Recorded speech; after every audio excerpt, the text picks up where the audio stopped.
kamusta ka na? Ilang taon ka na ngayon? I'm 17 years old po ngayon. 17. Okay, take us back. Ano yung mga teleseryeng pelikula ginawa mo dati nung child star ka pa? Iti-test niyo ako. Okay. Ano yon? Nathaniel, of course. Okay. Ayun natin. Sinisip natin kanina. Yung before talaga, Beauty and the Bestie, Huwag Ka Lang Mawawala, Michelle at Angelina, Super D, Dami, no? Going Bulilit din ako, Maria Leonora Teresa, Oo. Your Face Sounds Familiar Kids, Team Yay, of course, ayun, mga MMK, Once Upon a Time, and ayun, pretty much nasabi ko naman siguro lahat ng mga Okay. Last movie bang mo ba yung Outside? Yes po.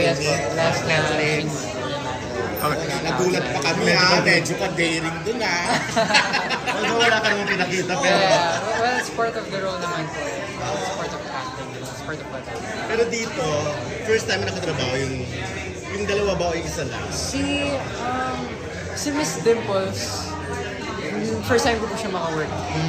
Though si Miss Iza, nag-work po kami before sa Maria Leonora Teresa. Though hindi kami ganun na kaisa.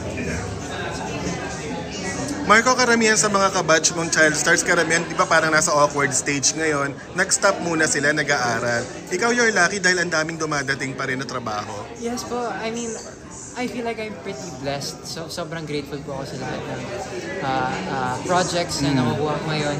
Even though, I mean, I'm 17, I'm in the process of, awkward stage, kagaya na sabi. I'm really happy na kahit nasa awkward stage ako, ay nabibigyan ako ng chance to showcase my talents, to showcase what I do. And ako naman po, I'm just trying to do my best in everything that I do. So I'm really happy, I'm really blessed. Thank God. Okay.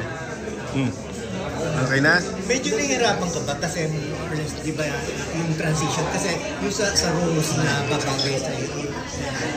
Well, growing up naman po, parang I would say medyo may difference sa kung paano ko atakihin yung mga characters ko before since bata pa ako. But hindi naman po ganun kahirapan to adapt when it comes to, this type of roles dahil meron na rin naman po akong mga few movies na nagawa before.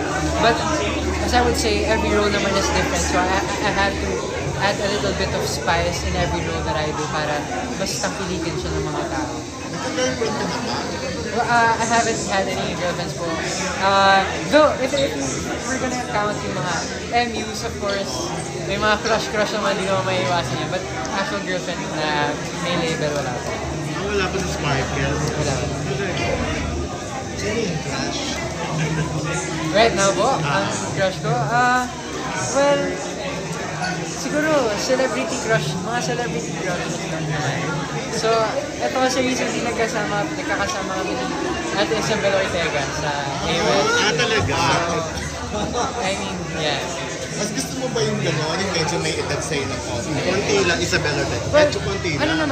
ano naman po, happy crush lang, nothing serious naman when it comes to that. Pero, kung sa magiging girlfriend ko, kung gusto ko mas madalasan, hindi ko pa rin po masabi ngayon kasi hindi naman, I mean, okay naman po ako. But as much as possible naman yung hindi yung sobrang tanda sa akin. May mga bata pa na nagpaparamdam sa'yo? Like, parang bet ka nila? Wala naman. Palagay mo paano yung direct si Miguel? Parang break na sila Ay, hindi. Kami ni Kuya Miguel, magtropa naman po kami ni Kuya Miguel. So, bilang naman. Alam ko hindi ko yata inaano na official Hindi mo official wala pa kami. Pero alam ko. Nagulat ka ba sa sinabi niya? Na-break na si Isabel at Miguel? Hindi ko po alam, hindi naman yata sila really sure about it. Pero, ayun, si Kuya Miguel naka-work ko na siya, so medyo magka-close na rin kami. And, ayun, just paghanga lang naman kay Ate Isabel. Wala namang ligaw agad. Wala naman. Bakit? Anong nagustuhan kayo?